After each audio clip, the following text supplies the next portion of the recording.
नहीं देखा, जरूर दाल में कुछ काला है, ध्यान लगा कर देखा तो भगवान का स्वरूप उनके दृष्टि के सामने दृष्टिगोचर होने लगा। उन्होंने कहा, राजा बलि सावधान, ये 51-52 53 नहीं है, एस वयोचने साक्षात भगवान विष्णु रव्ययः कश्यपादिते जाता देवाकार साधका, ये साक्षात नारायण है। 3 पग भूमि इनको दोगे तो 3 पग में तुम्हारा सब नाप लेंगे, तुमको भिखारी बना देंगे, इनको दान न दो। गुरुदेव आदेश दे रहे हैं कि दान न करो, लेकिन क्या राजा बलि ने गुरु की बात मानी?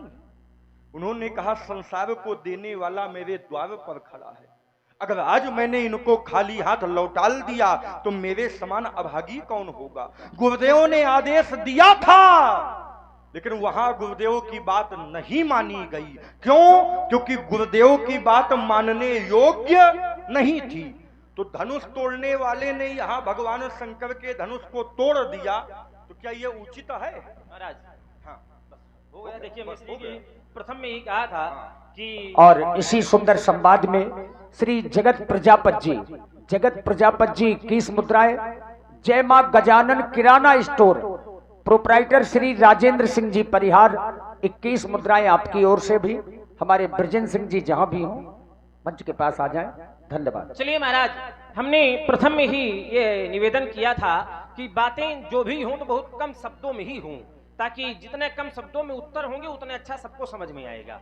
ठीक, चलिए आपने हमारे तर्क को थोड़ी घुमा करके दिखाने का प्रयास किया। मैंने सीधे सीधे एक तर्क दिया था कि माता पिता प्रभु और गुरु के आदेश से जो कार्य किए जाते हैं उन कार्यों को करने में कोई दोष नहीं लगता। माता पिता प्रभु और गुरु की वाणी पर विचार नहीं करना चाहिए कुछ स्थानों को छोड़ करके, ये मैंने पहले कहा था। ठीक, तो ऐसा लगता है कि या तो आप सुनते नहीं हैं या फिर आप सुनते तो हैं, लेकिन जब सभी दरवाजे बंद हो जाते हैं तो आप जबरदस्ती निकलना चाहते हैं।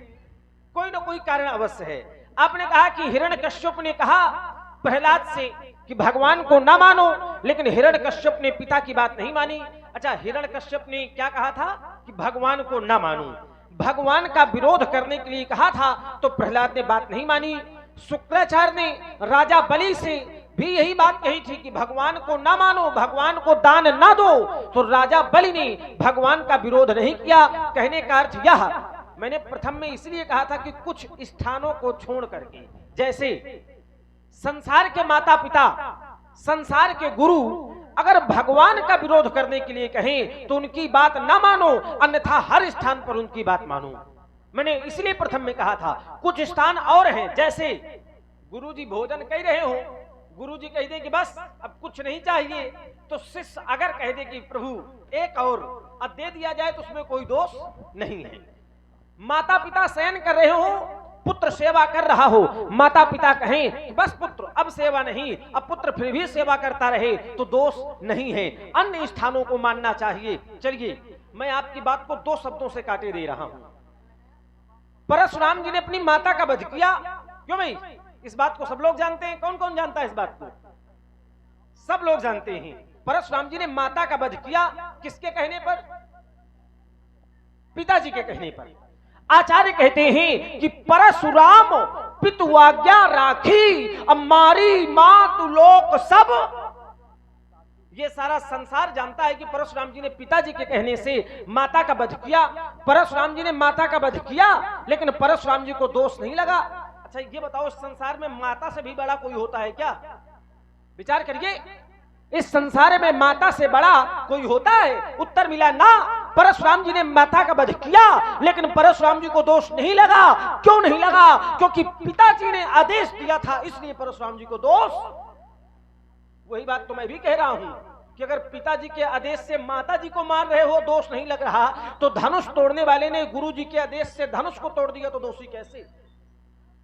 विचार करिए, पिताजी के आदेश से आपने माता को मारा, आपको दोष नहीं लगा, तो गुरु के आदेश से अगर धनुष तोड़ने वाला धनुष को तोड़ रहा है तो वो दोषी कैसे हो गया? आचार्य कहते हैं ब्रह्मांड धाय कर्माणि संगत कत्वा करोति सा लिप्ते तेन पापेने पद्म पत्र मिवम विषा। जो कार्य माता पिता प्रभु और गुरु के आदेश से किए जाते हैं उन कार्यों को करने में कोई दोष नहीं होता। कैसे नहीं होता? बोले ठीक वैसे नहीं होता जैसे कमल का पुष्प जल में रहता है लेकिन जल में कभी लिप्त नहीं होता है। रहता जल में है लेकिन जल में कभी लिप्त नहीं होता। जल चाहे जितना बढ़ जाए कमल का पुष्प सदैव उससे अलग ही ऊपर ही रहेगा।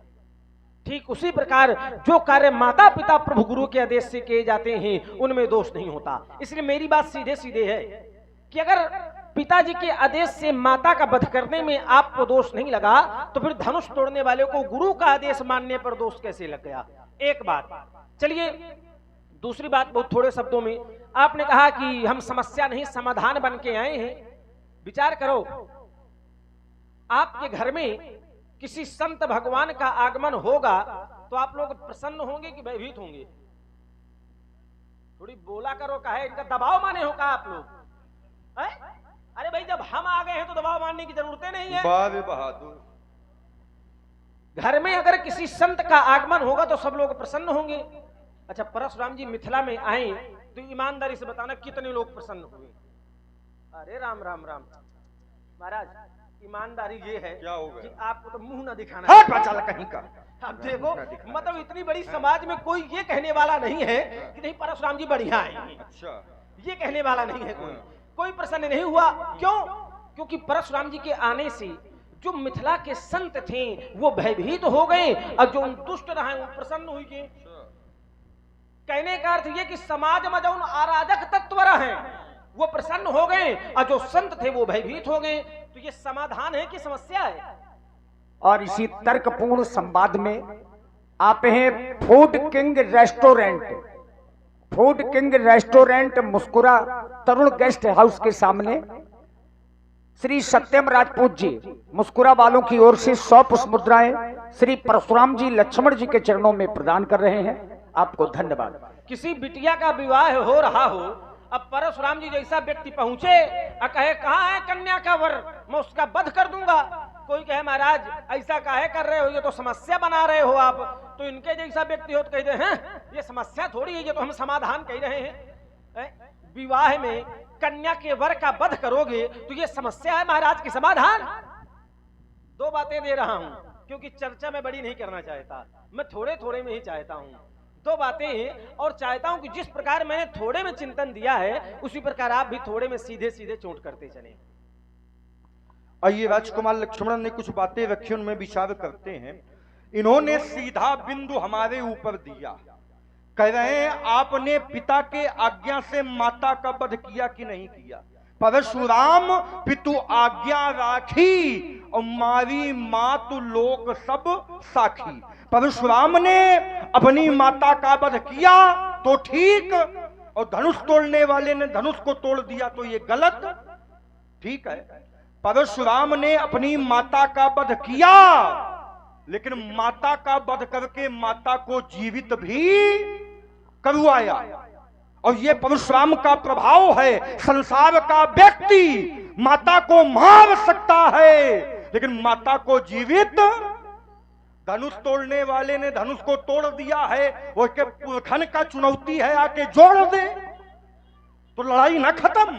क्योंकि अगर हमने मैया का वध किया तो मैया को जीवित भी करवाया, और अगर धनुष तोड़ने वाले ने धनुष को तोड़ा है आके जोड़ दे तो पूरी बातें खत्म हो जाएगी। अगर हमने मैया का वध किया है तो उसमें भी विचार किया है। बात यहां है, क्यों? क्योंकि जो माता का स्थान होता है वो पिता से 10 गुना बड़ा होता है।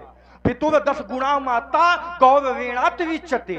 माता का स्थान पिता से 10 गुना बड़ा होता है। लेकिन पिता आज्ञा दे रहे हों और माता आज्ञा न दे रही हो तो वहां किसकी आज्ञा का पालन किया जाएगा? पिता की आज्ञा का पालन किया जाएगा, क्योंकि पिता आदेश दे रहे हैं और माता आदेश। तो वहां पर हमको पिता ने आदेश दिया था, राम राम महाबाहो भौमम पापम कावशीद। लेकिन मैया से मैंने पूछा तो मैया ने अपने कर्म के द्वारा कुछ कहा नहीं।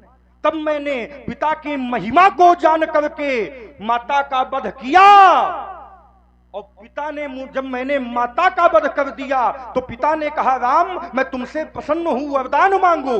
मैंने कहा, पिताजी मैं एक ही वरदान चाहता हूं कि मेरी माता पुनः जीवित हो जाए और इनको ये बात याद ना रहे कि परशुराम ने उनका वध किया। क्योंकि सिद्धांत है कि पिता के कहने पर परशुराम ने माता का वध किया, पहली बात। दूसरी बात, इन्होंने कहा कि आप यहां आए तो आपको यहां किसी ने महाराज सम्मान नहीं दिया, यहां आपके आने से कोई प्रसन्न नहीं हुआ। अच्छा ईमानदारी से बताइए, जो परशुराम को सम्मान मिला है वो इनको मिला है, इनके भैया को मिला है, इनके गुरु बाबा को मिला है? किसी को नहीं मिला। जो सम्मान परशुराम को मिला है, जैसे हमारा आगमन हुआ तो पितु समेत कहीं कहीं निज नामा और लगे कवन सब दंड, सभी ने परशुराम के चरणों में प्रणाम किया। राजाओं को छोड़िए, जनक ने प्रणाम किया, जनक को छोड़िए जानकी ने भी प्रणाम। जानकी ने क्या किसी को प्रणाम किया? ईमानदारी से बताइएगा। क्या सीता जी ने विश्वामित्र जी को प्रणाम किया है? क्या सीता जी ने याज्ञवल्क्य जी को प्रणाम किया है? क्या सीता जी ने सतानंद को प्रणाम किया है? लेकिन परशुराम के चरणों में जानकी जी ने भी प्रणाम किया है। जनक बहोरी आए सिर नावा और सीय बुलाए प्रणाम। तो क्या परशुराम से ज्यादा सम्मान किसी को मिला है? अगर हमारे आने से यहाँ के लोग दुखित हैं, यहाँ के संत दुखित हैं, तो आपके गुरु बाबा हमारे बाबा विश्वामित्र जी वो मिलने कहे आए।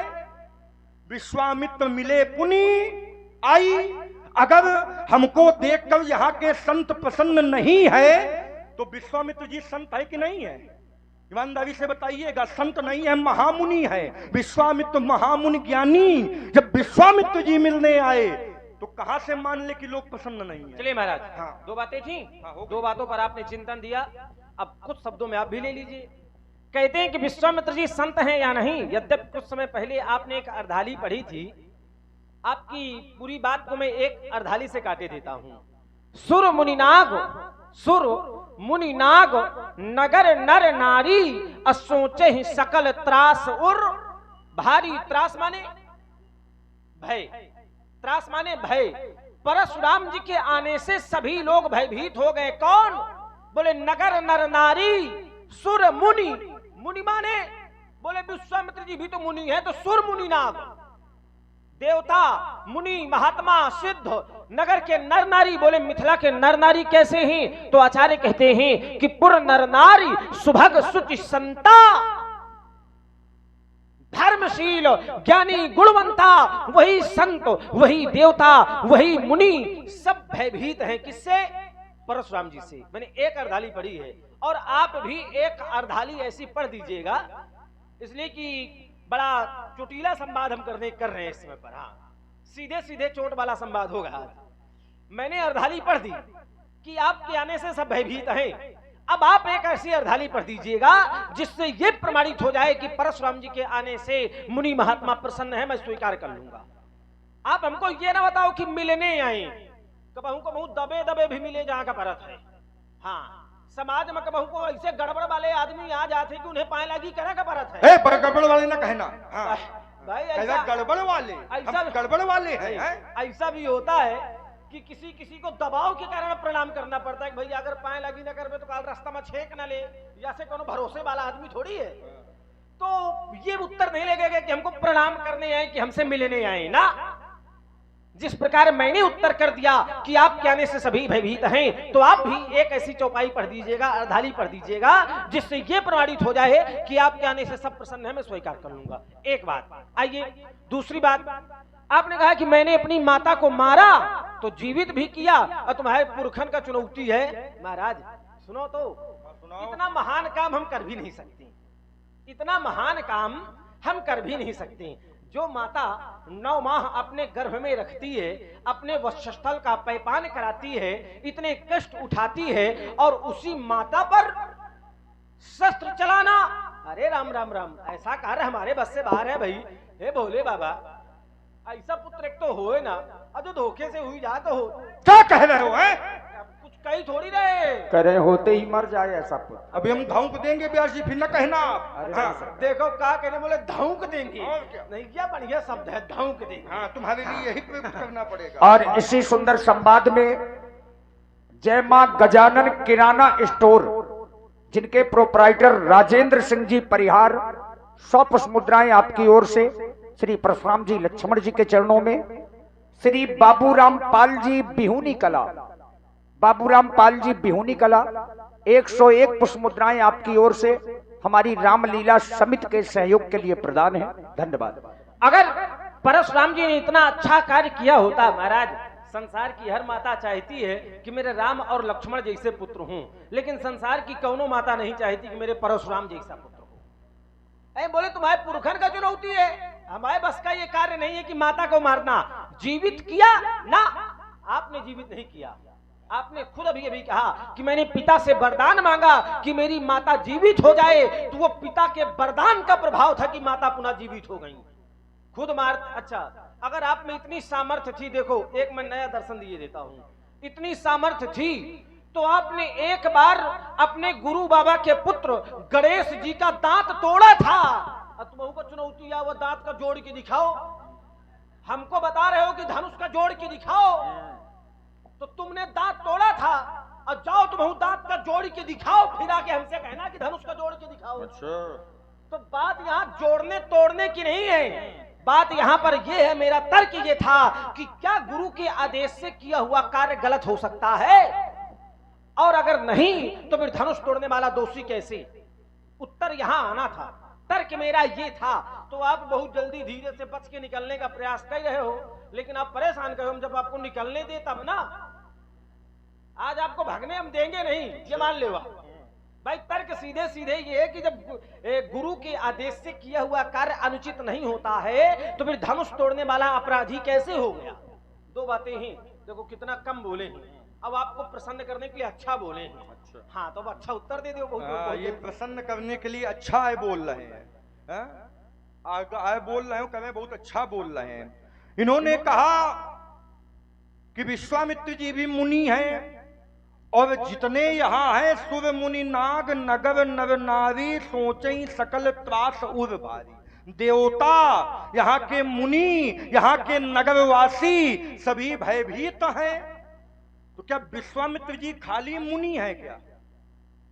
विश्वामित्र जी खाली मुनि नहीं है, विश्वामित्र जी ऋषि भी हैं। ऋषि संग रघुवंश मणि कवि भोजन विश्राम। विश्वामित्र जी खाली मुनि नहीं है, विश्वामित्र जी ऋषि भी हैं। और यहाँ के जो ऋषि हैं वो भयभीत हैं क्या? पहली बात, क्योंकि ऋषि जो होते हैं क्या उनके हृदय में भी डर होता है? ना यत्र शोका ना यत्र मोहा ना यत्र रागा ना यत्र दोषा ना यत्र मृत्यु भयम तिष्ठति। उनके हृदय में राग नहीं होता, द्वेष नहीं होता, मृत्यु का भय नहीं होता, तो उनके हृदय में फिर भय कैसा? मुनि में क्या होता है? मुनि में क्या होता है? जो तुमने परिभाषा बताया, मुनि में क्या होता है आपने ऋषि को बता दिया। हाँ, तो मुनि में क्या क्या होता है, क्या क्या नहीं होता है? मुनि जो मननशील होते हैं, मंत्र दृष्टा, जो मंत्र दृष्टा होते हैं उनको मुनि कहा गया है, मननशील। एक स्थान पर नारद जी को तीनों कहा गया है। हाँ, फिर क्या है? आपने कहा मननशील होता हाँ। है, मननशील। इसको थोड़ी और सरल करिए ताकि सबके समझ सरल में आए। कीजिए, आप कीजिए फिर। सब कुछ हाँ। हमें ही को करना हाँ, है। तो अरे नहीं, आप- तुम भी कुछ तुम करो, कुछ हम करें। चलो, हाँ, आप पहले अपनी पूरी बात कर दो, फिर मैं अच्छा, मुनि पूरी बात, मुनि चलो, की ठीक। परिभाषा देता हूँ। हाँ, तो कह रहे हैं कि यहाँ के मुनि जो हैं वो भयभीत हैं। अच्छा, क्या मुनि के हृदय में भी भय होगा? जिसने संसार को त्याग दिया, जिसने परिवार को त्याग दिया, जिसने सभी संसाधनों को त्याग दिया, क्या उसके मन में भी भय हो सकता है? ईमानदारी से बताइए। जो ज्ञानी होते हैं, जो ऋषि होते हैं, वो सबको त्याग करके सन्यास को धारण करते हैं। शास्त्र कहते हैं वैराग्य मेवा भयम, जो वैराग्य है वो अभय है, उसके हृदय में कभी विकार उत्पन्न नहीं होता। जब उन्होंने वैराग्य धारण कर लिया तो फिर भय कहेगा। आइए, इन्होंने कहा कि आपने अपनी मैया को मारा लेकिन स्वयं जीवित नहीं करवाया, पिता के द्वारा आपने मैया को जीवित करवाया। ठीक, हमने जीवित करवाया। पिता ने कहा था वरदान मांगो, तो वरदान में मैं कुछ और भी तो मांग सकता था। वरदान में क्या खाली अन्य वस्तुएं नहीं आती, मैं अष्ट सिद्धियां मांग लेता, नवनिधियां मांग लेता। वरदान में तो कुछ भी मांगा जा सकता था, लेकिन मैंने पिता से अष्ट सिद्धियां नहीं मांगा, मैंने पिता से नवनिधियां नहीं मांगा, मैंने अपनी माता को ही जीवित करवाया। मैंने अपनी माता को ही जीवित करवाया। और ये गुण खाली हमारे वंश में है, तुम्हारे वंश में नहीं है। और देखिए, एक हेलमेट यहाँ से जहां भी रखा हो, हेलमेट जब पानी बरसा था तो सामान रखवाया गया था। महाराज रावण का हेलमेट है 10 सिर वाला। रावण भी हेलमेट लगाने लगे? अरे ये तो हमको आज पता चला है भाई। और देखिए, कल दिन में प्रातः 9 बजे से पहले शुक्राचार्य को प्राप्त हुई, और शुक्राचार्य के द्वारा हमारे वंश में इस विद्या का प्रादुर्भाव हुआ। शुक्राचार्य से ऋचिक को प्राप्त हुई, ऋचिक से जमदग्नि को प्राप्त हुई ये संजीवनी विद्या। तो ये विद्या हमारे ही वंश में है, तो हम तो जीवित करवा सकते हैं। विप्र देवता, हाँ, बात हो गई है ना आपकी? अभी कहाँ हो गई? अभी बची है कुछ? और क्या? अच्छा चलिए, अब उसको बची रहेंगी। हाँ तो बताओ। देखिए महाराज, आज मैं कथा सुनने के विचार में बिल्कुल भी नहीं फिर हूं। तुमको क्या सुना है? आप कहते हैं कि संजीवनी इनके बाद इनको मिली, उनको, मुझको ये सब नहीं सुनना है ना। तुमको सुनना क्या? जो देखिए तर्क हैं, आज सिर्फ उन्हीं पर चिंतन हो, सिर्फ तर्कों पर। जैसे आपने कहा कि मेरे आने से सब प्रसन्न है, मैंने आपकी बात को काटा, मैंने कहा ना सब भयभीत हैं। अब आपको उसमें चिंतन देना था कि नहीं भयभीत नहीं, प्रसन्न है। ठीक, जैसे मैंने कहा कि आपके आने से सब भयभीत हैं, ध्यान दीजिएगा, विचार करिए। मैंने कहा आपके आने से सब भयभीत हैं, मैंने एक अर्धाली पढ़ दी, चौपाई पढ़ दी कि सब भयभीत हैं। अब आप कोई ऐसा प्रमाण देते हैं, कोई चौपाई पढ़ते हैं जिससे ये प्रमाणित होता कि नहीं सब प्रसन्न है, मेरी बात कट जाती, बात हो जाती। दूसरी बात, मैंने कहा था कि जब गुरु की आज्ञा से किए हुए कार्यों में दोष नहीं लगता तो फिर धनुष तोड़ने वाला दोषी कैसे? तो आप कोई ऐसा प्रमाण लाइए जिससे ये प्रमाणित हो जाए कि गुरु के आदेश से किए हुए कार्यों में भी दोष लगता है। आप कोई, भाई मैं कहता हूं कि गुरु के आदेश से किए हुए कार्यों में व्यास जी कोई दोष नहीं लगता, तो अब आप ऐसा कोई प्रमाण दीजिए जिससे ये प्रमाणित हो सके कि नहीं दोष लगता है, तब तो मेरी बात कटेगी, चर्चा आगे बढ़ेगी। ठीक, और आइए, एक चिंतन निकल के आया था। आपने कहा कि मननशीला मुनि, जो मननशील हो वह मुनि, बोले भय नहीं होना चाहिए मुनियों के हृदय में। अगर आप मुनियों पर चिंतन करेंगे तो परशुराम जी को लक्ष्मण ने क्या माना? विचार करिए, लक्ष्मण ने परशुराम जी को क्या माना? तो मुनि माना। सुन मुनि वचन लखन मुस्कानी मुनि। अगर आप ये बताएंगे कि मुनियों के हृदय में भय नहीं होना चाहिए, तो मुनियों के हृदय में तो बहुत कुछ नहीं होना चाहिए। हमने तो ऐसा जाना है। और आप हैं श्री अखिलेश भैया, इटालिया वालों की ओर से 101 पुष्प मुद्राएं श्री परशुराम जी लक्ष्मण जी के चरणों में प्रदान है। धन्यवाद। ध्यान से सभी लोग सुनिए मुनि की परिभाषा। दुखे स्वन दुग्मिना सुखेश विकृत स्पृहा वीतराग भय क्रोधा स्थि मुनिरुच्यति। जय हो इंद्र देवता की। अब देखो, अब जहां जहां ही पहुंची है वहां शांति से कुछ हो ही नहीं सकता है। यज्ञ हुआ है तो यज्ञ का परिणाम वृष्टि है। अच्छा, मानते हो कि यज्ञ हुआ है? हाँ हुआ है। सब लोग देखिए, नया चिंतन बिल्कुल। क्या कहते हैं कि यज्ञ हुआ है। अब भैया यज्ञ में उन व्यवधान मचा हुआ है, वह हुआ है। अच्छा, यहाँ से जोड़ोगे? देखो जाओ। यज्ञ। व्यास जी भाई कहते हैं, परशुराम जी कहते हैं, अरे पनिया आए हो, करो आगे न हो बरसात थोड़ी हमें सुनो। इतना समय नहीं है कि आप इसी में लगे रहोगे, हम चले जाएंगे, पहले हमको सुनो ध्यान से। बहुत दूर जाना है। परशुराम जी कहते हैं कि यज्ञ हुआ है। तो मैंने कहा मानते हो कि यज्ञ हुआ है? बोले हाँ। अच्छा, यज्ञ में जो विघ्न मचावे वो कौन होते हैं? कौन होते हैं? आचार्य कहते हैं, व्यास जी कह रहे थे अभी। क्या कह रहे थे? क्या कह रहे थे? कुछ नहीं, देखत यज्ञ और आगे निशाचर धावई। का परशुराम जी निशाचर है ना भाई, यज्ञ तो वीरभद्र ने भी नष्ट किया था। क्या बात। तो क्या वीरभद्र निशाचर है? अच्छा, वीरभद्र ने कौन सा यज्ञ नष्ट किया? दक्ष यज्ञ। दक्ष यज्ञ। हाँ। दक्ष यज्ञ क्यों नष्ट किया था? क्योंकि भगवान शंकर का वहां अपमान हुआ था। यहीं रुक जाओ। हाँ। दक्ष का यज्ञ विध्वंस किया गया, क्यों? क्यों? क्योंकि भगवान शंकर का अपमान हुआ था। हाँ। तो क्या मिथिला में भी भगवान शंकर? यहाँ धनुष का कोई सम्मान हुआ है क्या? हो गई बात? हो गई। अब देखो, आप इस तरह से घुमाने का प्रयास करते अच्छा हो। कि ये घुमा रहे हैं। आपने कहा कि दक्ष के यज्ञ में भगवान शंकर का अपमान हुआ था, बिल्कुल। तो मैंने कहा क्या मिथिला में भी हुआ है? हाँ। बोले यहाँ धनुष का अपमान हुआ है। और क्या? तो क्या धनुष भगवान शंकर है क्या? लेकिन भगवान शंकर का तो है। अच्छा, बोले धनुष भगवान शंकर तो नहीं है, लेकिन भगवान शंकर का तो है। हाँ। तो महाराज, बेटा जिसने धनुष तोड़ा है हाँ। वह तो भगवान शंकर है का है। जबरदस्ती नहीं मानेंगे, कैसे मान ले भगवान शंकर का है? आप हैं? यही तो समस्या। अगर भगवान शंकर का होता तो आयुध क्यों तोड़ता? अगर तोड़ता तो तोड़कर धरती में क्यों फेंकता? देखे चाप खंड मही। महाराज सुनो तो, हाँ। थोड़ी सांस ले लिया करो। नहीं, सांस क्यों ले? कहीं बीचे में ना अटक जाए। नहीं, हाँ, ये हमारी चिंता ना करो। थोड़ी धैर्यता से हमारी बोलो। चिंता भोलेनाथ करते हैं। आइए। तुम अपन चिंता कराओ। कहते हैं कि भोलेनाथ का नहीं है धनुष तोड़ने वाला, लेकिन हमने तो ऐसा जाना है क्या जाना कि है? भगवान शंकर क्या है? बोले शंकर जगत बंद जगदीशा। हाँ। भगवान शंकर तो सारे संसार के ईश्वर है। ठीक। तुम त्रिभुवन गुरु वेद बखाना। हाँ। अगर धनुष तोड़ने वाला भगवान शंकर का ना होता तो यहाँ पर जितने भी ये देवता मुनि महात्मा थे, ये सब धनुष तोड़ने वाले की प्रशंसा ना करते, उसकी आरती ना करते। अच्छा ईमानदारी से बताओ, हाँ। यहाँ जितने लोग बैठे हैं, हाँ। क्या आप लोग भगवान शंकर को नहीं मानते हैं? सब लोग मानते हैं। मानते हैं। तो फिर परशुराम जी कहे बड़ी अम्मा बन रहे हैं। हाँ, पाचाल कहीं का रुक बड़ी जाओ। अम्मा ना कहे ना। रुक जाओ। हाँ। देखो महाराज, हाँ। तर्क की धारा बड़ी महीन होती है। हम तुमको महीन कर देंगे। अरे हमको महीन करने के चक्कर में अभी कल बताया था कि 8वां नंबर है। 8वां नंबर नहीं है। 7 चले गए हैं, अब 8वां है, ये ध्यान दो। हमको महीन करने के चक्कर में ना पड़ो। अगर भगवान शंकर की बात आप जोड़ेंगे तो भगवान शंकर तो संसार के ही, ये संसार भगवान शंकर का है। जो टूटा है वो भी भगवान शंकर का है, जिसने तोड़ा है वो भी भगवान शंकर का है। तो जैसे धनुष के लिए इतनी श्रद्धा है, इतना प्रेम है, तो फिर तोड़ने वाले के विरोध क्यों है? भाई अगर धनुष के लिए प्रेम है तो धनुष तोड़ने वाले के लिए भी प्रेम होना चाहिए।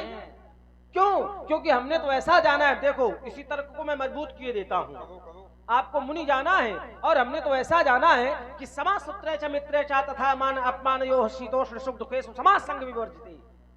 जो मुनि होते हैं उनके लिए शत्रु मित्र सुख दुख हानि लाभ निंदा अस्तुत यश अपयश सब बराबर होते हैं। आप मुनि हैं, आपको मैंने मुनि माना है, और अगर आप मुनि हैं तो आपके लिए धनुष अपना, धनुष तोड़ने वाला शत्रु, धनुष मित्र, ये कैसे? नारद जी भी तो मुनि है। समझ तो नारद जी हैं तो नारद जी कह रहे हैं क्रोध नहीं आया। अच्छा, कैसे बताइए तो। पहली तुम्हारी बात कह रहे हैं कि भगवान शंकर तो सबके हैं, भगवान शंकर सबके हैं, लेकिन भगवान शंकर का कौन है ये भी तो निर्णय करो। कौन है? कह रहे हैं शंकर जगत बंद जगदीशा, सूर नर मुनि सब नावहि शीशा। भगवान शंकर को देवता मनुष्य और मुनि प्रणाम करते हैं। दक्ष अपने सभा में भगवान शंकर का अपमान कर रहा था। मनुष्य भी थे, संत भी थे, इंद्र थे, वरुण थे, कुबेर थे, यम थे, हर एक देवता थे। लेकिन विरोध किसने किया था? विरोध नंदी ने किया था। देवता अगर भगवान शंकर के तो विरोध करना चाहिए कि न करना चाहिए? अगर मनुष्य भगवान शंकर के थे तो मनुष्यों को विरोध करना चाहिए कि न करना